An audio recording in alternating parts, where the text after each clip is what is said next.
மிதுன ராசி அன்பர்களே, மிதுன ராசி அப்படின்னா ஒரு மிகப்பெரிய ஒரு பொக்கிஷமான ராசி அப்படின்னு சொல்லுவாங்க. 100 பேர் இருக்கான், அதில் மிதுன ராசிக்காரன் ஈஸியாக நீங்கள் வந்து ஹைலைட் பண்ணி காட்டிடலாம்.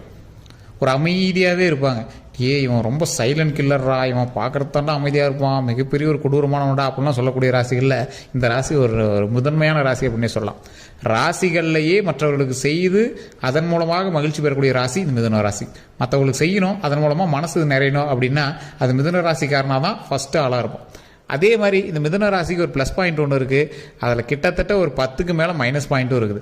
இப்போ வரக்கூடிய இந்த தீபாவளிக்கு பிறகு இருக்கக்கூடிய அமாவாசையிலேருந்து உங்களுக்கு எப்படி மாற்றங்களில் நானே இருக்க போகுது, அந்த இடத்துல நீங்கள் எந்த விஷயத்தை செய்யணும் செய்யக்கூடாது அப்படிங்கிறது எல்லாத்தையுமே நான் வந்து சொல்கிறேன். தயவு செய்து வீடியோ ஸ்கிப் பண்ணாமல் பாருங்கள். இந்த விஷயம் இறைவனாக உங்களுக்கு சொல்லக்கூடிய ஒரு விஷயமா நினச்சிக்கோங்க. இந்த ஒரு விஷயம் உங்களுக்கு செய்த பிறகு உங்களுடைய லைஃப்பில் எந்த அளவுக்கு மாற்றங்கள் ஏற்படுது அப்படின்னு பாருங்கள். இந்த வீடியோ முழுசாக பார்த்தீங்க அப்படின்னா தான் அந்த பரிகாரமும் உங்களுக்கு தெரிய ஆரம்பிக்கும். இந்த மிதுன ராசிக்காரர்கள் கல்வி, செல்வம், இந்த தொழில் இது எல்லாத்துலேயுமே ஓரளவுக்கு பரவாயில்லையா இருந்தாலும் வரக்கூடிய நாட்களில் மகிழ்ச்சிக்காக மட்டுமே நீங்கள் ஓடக்கூடிய நாட்களாக அமையும். சார் ஒரு விஷயம் வந்து பார்த்தேன் சார், நிறைய ஒரு தொழில் அது இதெல்லாம் நிறையா பார்த்துட்டேன். இந்த கடன் பிரச்சனை ரொம்ப மனசை உறுத்துது. அதே மாதிரி இந்த தொழில் செய்கிறோம் அது நிறைய மாட்டிக்கிட்டேன், அதில் ஏதாவது ஒன்று பண்ணி வெளியே வரணும். நிறைய பேர் சொல்கிறாங்க அப்படின்னு மருத்துவ ரீதியான விஷயங்கள் ஒரு மாதிரி இருக்குது அப்படின்னு நிறைய மருந்துகள்லாம் நான் வந்து ட்ரை பண்ணி ரொம்ப இது பண்ணி விட்டுருச்சு. என்ன பண்ணுறேன்னு தெரியல சார் அப்படிங்கிறீங்களா? கொஞ்சம் பொறுமையாக எந்த ஒரு விஷயத்தில் நீங்கள் வந்து ஜாக்கிரதையாக இருக்கணும் அப்படின்னு பார்த்தீங்கன்னா ஒரு 10 விஷயங்கள் அப்படின்னு சொல்லலாம். எந்த விஷயத்தில் சந்தோஷமாக இருக்கணும் அப்படின்னா அது ஒரு 2 விஷயம் அப்படின்னு சொல்லலாம். சார் நிறைய பேருக்கு அந்த மருந்து சாப்பிட்டா சரியாயிடும், இந்த மருந்து சாப்பிட்டா சரியாயிடும் அப்படின்னு சொல்லி உங்களை ரொம்ப கேன் வாஷ் பண்ணி அந்த மருந்து இந்த மாதிரி சாப்பிட்டு ஒரு மாதிரி நடுநிலைமையில் நின்றுட்டு இருப்பீங்க. சார் உடல் ஆரோக்கியத்தில் மட்டும் தான் சார் ஒரு மாதிரி இருக்குது அப்படிங்கிறவங்க நிறைய பேர் இருப்பீங்க. அந்த ஆட்களுக்கு இந்த வீடியோக்கள் ரொம்பவே வந்து உறுதுணையாக இருக்கும். இப்போ அந்த ஆட்களுக்கு அப்படின்னு நான் சொன்னது நீங்கள் வந்து உரிமையாவோ அப்படிலாம் அதை நினச்சிடாதீங்க. இந்த மாதிரி ஒரு பிரிவினையாக நான் வந்து சொல்கிறேன். என்ன காரணம் அப்படின்னா உடல் ரீதியான விஷயங்களில் தான் இந்த மிதுன ராசிக்காரர்கள் தற்போதைய நிலைமையில் கொஞ்சம் ஜாக்கிரதையாகவும் இருக்கணும். அதற்காக நீங்கள் செய்யக்கூடிய மருத்துவ செலவுகளையும் கொஞ்சம் ஜாக்கிரதையாக இருக்கணும். இந்த மிதுன ராசிக்காரர்களுக்கு ஒரு நல்ல குணம் ஒன்று இருக்குதுங்க. யார் எது சொன்னாலும் நம்பிடுவாங்க. வெள்ளந்தியான மனசு அப்படின்னு சொல்லுவாங்கல்ல, அந்த மாதிரி ஒரு குழந்தை மனசுங்க இந்த மிதுன ராசிக்கு. யார் எது சொன்னாலும் நம்புவாங்க, யார் எது கேட்டாலும் சீக்கிரம் கொடுத்துருவாங்க, யார் எது சொன்னாலும் பார்த்துக்கலாம் நீ பாரு அப்படிங்கிற மாதிரி சொல்லிடுவாங்க. ஸோ இதனாலேயே இவங்க ஏமாந்தவங்க அப்படின்னு சொல்லலாம், இதனாலேயே இவங்க வந்து ஒரு அன்பானவங்க அப்படின்னு சொல்லலாம். ஆனால் இந்த காலத்தில் செட் ஆகுமான்னு பார்த்தா கொஞ்சம் பார்த்து செயல்படணுங்க. அப்படிலாம் நான் சொல்லும் போது ஒரு சிலருக்கு சொல்லுவாங்க, சார் மிதுன ராசிக்காரன் அண்ணங்கிறான், என் தம்பி இருக்கிறான், எப்படி பேசுவான் தெரியுமா, அவன்லாம் ஒரு பிஸ்கெட் கூட வாங்க முடியாது அப்படிம்பீங்க. சார் நல்லா தெளிவாக தெரிஞ்சுவாங்க. உங்களுடைய மனசாட்சி சொல்லிட்டு சொல்லுங்கள். இந்த மிதுன ராசிக்காரர்கள் பார்த்துட்டு இருந்தீங்க அப்படின்னா சொல்லுங்கள். மிதுன ராசிக்காரர்கள் என்ன தான் இவங்க வந்து கடுமையாக பேசினாலும், உங்களை திட்டினாலும், உங்களை அது இதுன்னு செஞ்சாலும் உங்களுக்குன்னு ஓரளவு பண்ணுற அளவுக்கு உங்களுக்கு ராசி ஒரு மனசு இருக்குது. இந்த மிதுன ராசிக்காரர்கள் எப்போவுமே ஓரளவுக்கு செய்யணும் அப்படின்னு நினைக்கக்கூடிய ஒரு ராசிக்காரர்கள். செஞ்சால் என்ன இப்போ இருந்துட்டு போகிறான், என்ன பொழைச்சிட்டு போகிறான் அப்படிங்கிற மாதிரி சொல்லக்கூடிய ஒரு ராசி. இந்த ராசிக்காரர்களுடைய தொழில் ஓரளவு கொஞ்சம் டாப்பில் ஏறும், திடீர்னு கொஞ்சம் இறங்கும், திடீர்னு ஏறும், இந்த மாதிரி அப்படியே ஐசோலேட்டாகவே இருக்கும். ஆனால் இந்த ராசிக்காரர்களுடைய குணம் மட்டும் எப்படி ஒரே மாதிரியே இருக்கும். அதான் சொல்கிறேன்ல, பணம் எப்படி இருந்தாலும் குணத்தில் மதிக்கத்தக்கவர் மிதுன ராசிக்காரர். இது உண்மை அப்படின்னா மறக்காம கமெண்ட் செக்ஷனில் பற்றி விடுங்க. இந்த மிதுன ராசிக்காரர்கள் மற்றவர்கள் நன்மை செய்தே ஒரு மைல்டு சிரிப்பிலேயே வாழ்ந்துட்டு இருப்பாங்க. சார் ஆமாம் சார், ஒரு டைம் நான் ஒருத்தர் ஹெல்ப் பண்ணேன், அதை நானே மறந்துட்டேன், ஆனால் அவன் வந்து என்னை வாழ்த்திட்டு போனான் சார் அப்படிம்பீங்க. ஸோ இந்த மாதிரி நீங்கள் செய்த உதவி நீங்கள் மறந்துடுவீங்க. அந்த வாங்கினாங்க பார்த்தீங்கன்னா அந்த உதவியை அவங்க வந்து உங்களை பாராட்டுவாங்க, மகிழ்ச்சியாக பேசுவாங்க, சந்தோஷமாக பேசுவாங்க. ஸோ இந்த மாதிரி நிறைய இடங்கள்ல நீங்கள் வந்து சந்திச்சிருப்பீங்க. உங்களை யாருன்னே தெரியாதவங்களாம் வந்து உங்ககிட்ட பேசக்கூடியவர்களாக ஒவ்வொரு நாட்களும் அமையுமா அப்படின்னு கேட்டிங்கன்னா வரக்கூடிய நாட்களில் சின்ன சின்ன துரோகங்கள் உங்களை சந்திக்கிறதுக்கான காலகட்டங்கள் இருக்குது. அப்போ அந்த டைமில் நீங்கள் என்ன பண்ணணும், கொஞ்சம் ஜாக்கிரதையாக பொறுமையாக ஹேண்டில் பண்ணணும். எல்லா இடத்துலையும் நல்லவனாக இருக்கிறது ஓகே, ஆனால் இனி வரக்கூடிய காலகட்டங்களில் கொஞ்சம் நல்லவனாக இருக்கிறதுக்கு ட்ரை பண்ணுங்கள், கொஞ்சம் உஷாராக இருக்கிறதுக்கு ட்ரை பண்ணிக்கோங்க. ஃபர்ஸ்ட் பாயிண்ட், நீங்கள் ஜாக்கிரதையாக இருக்க வேண்டியது உடல் ரீதியான விஷயங்கள். உடல் ரீதியான விஷயங்களுக்கு அந்த மருந்து இந்த மருந்து கண்டதையும் சாப்பிடாது. டாக்டரை பார்த்து எதாக இருந்தாலும் உடனடியாக செக் பண்ணிக்கணும். இது வந்து ஜாதகத்தை பார்த்துட்டு எதை பார்த்துட்டு நம்பி உட்காந்துக்கூடாது. 2வது பாயிண்ட், துரோகங்களை சந்திக்கிறதுக்கான காலகட்டம். உங்களால் புதிய ஒரு ஆள்கிட்ட ஏதாவது துரோகங்களை சந்திக்கிறீங்க அப்படின்னா கொஞ்சம் பார்த்து பக்குவமாக உங்களை நட்போட்டாரங்கள்ட்டையோ இல்லை மற்றவங்கிட்டையோ கொஞ்சம் பக்குவமாக இருக்கிறது பார்த்துருக்கிறது பெட்டர். அதுக்கு அடுத்தது, புதியதாக வரக்கூடிய ஒரு நபரால், புதுசாக ஒரு ஆள் வருவான், புதியதாக வரக்கூடிய ஒரு நபரால் மாட்டிக்கொள்ளக்கூடிய ஒரு காலகட்டம். இதை பண்ணுங்க சார், பயங்கரமாக லாபம் எடுக்கலாம் sir. Rice pulling sir, emu கோழி சார், இந்த சதுரங்க வேட்டையில் வராங்களா அந்த மாதிரி பல விஷயங்களை உங்களை சொல்லி உங்களை வந்து மயக்குவாங்க. அதனால் நீங்கள் வந்து மாட்டிட்டு முழிப்பீங்க. ஸோ இந்த மாதிரி விஷயங்களால் நீங்கள் மாட்டிட்டு முழிக்கும் போது தேவையில்லாத சண்டை சச்சரவுகள் உங்களுக்கு வந்து சேர்றதுக்கான வாய்ப்புகள் அதிகம். ஸோ அந்த இடத்துல நீங்கள் கொஞ்சம் கவனமாக இருந்தே ஆகணும். ஸோ இந்த ராசிக்காரர்கள் எந்த விஷயத்தில் தெளிவாக இருக்கணும்?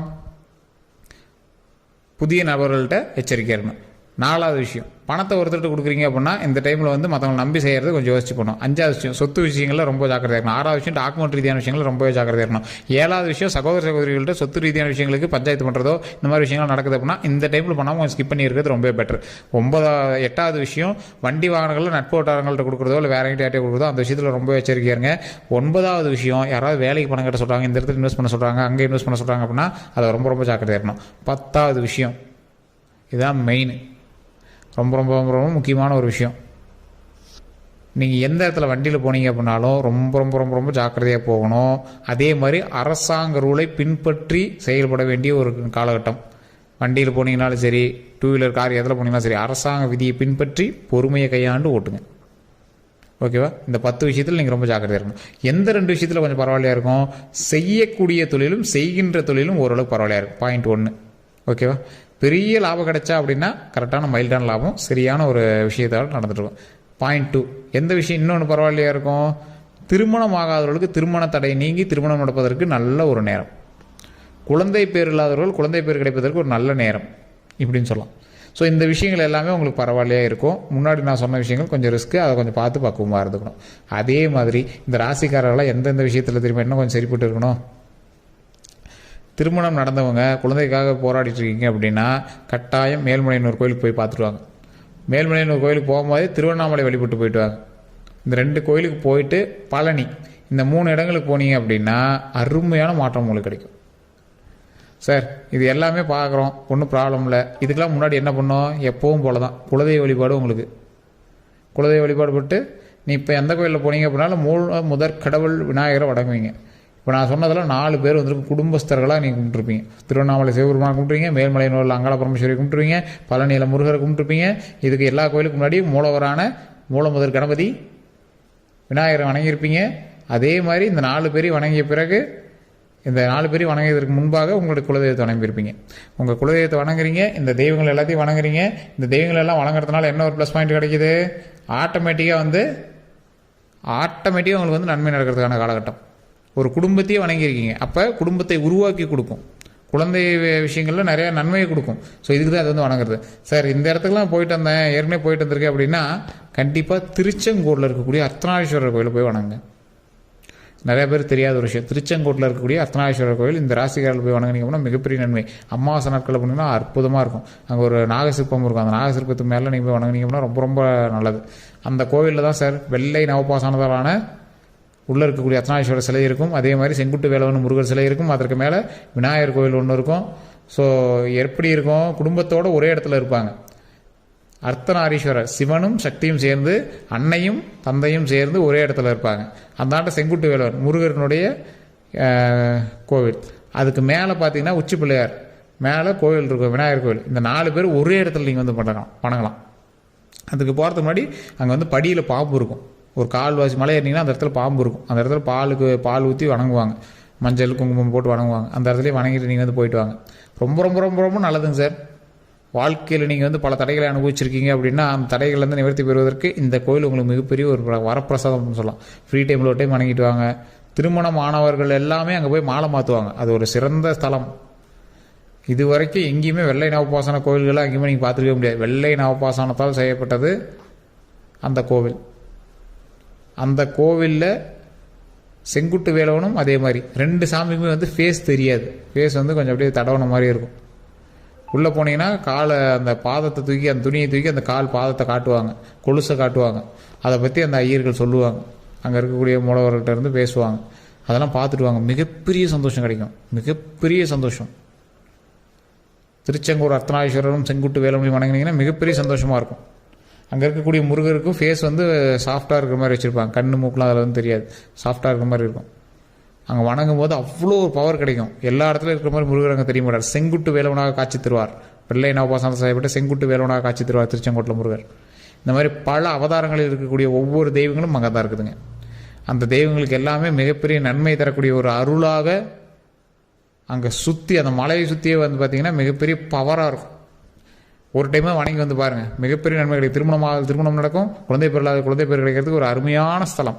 ஸோ கண்டிப்பாக அதை ட்ரை பண்ணி பாருங்கள். வேறு எந்த ஒரு சந்தேகமாக இருந்தாலும் மறக்காமல் கீழே ஒரு டிஸ்கிரிப்ஷனில் ஒரு ஃபோன் நம்பர் கொடுத்துருங்க, அந்த ஃபோன் நம்பருக்கு ஃபோன் பண்ணி பேசலாம்.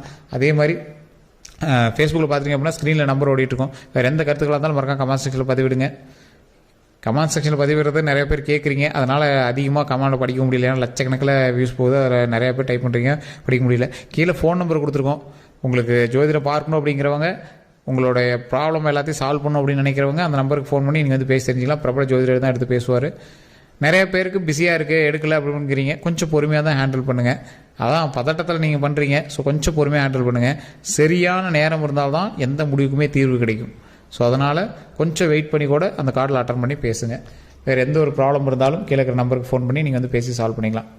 ஃபேஸ்புக்கில் பார்த்துட்டிங்கன்னா ஃபாலோ பண்ணிக்கோங்க, யூடியூப்பில் பார்த்துட்டிங்கன்னா சப்ஸ்கிரைப் பண்ணிக்கோங்க, பக்கத்தில் பெல் பண்ண ப்ரெஸ் பண்ணி அதில் ஆல் அப்படின்னு கிளிக் பண்ணிக்கோங்க. அப்போ தான் அடுத்தடுத்து போடக்கூடிய வீடியோக்கள் உங்களுக்கு உடனடியாக வந்து சேரும்.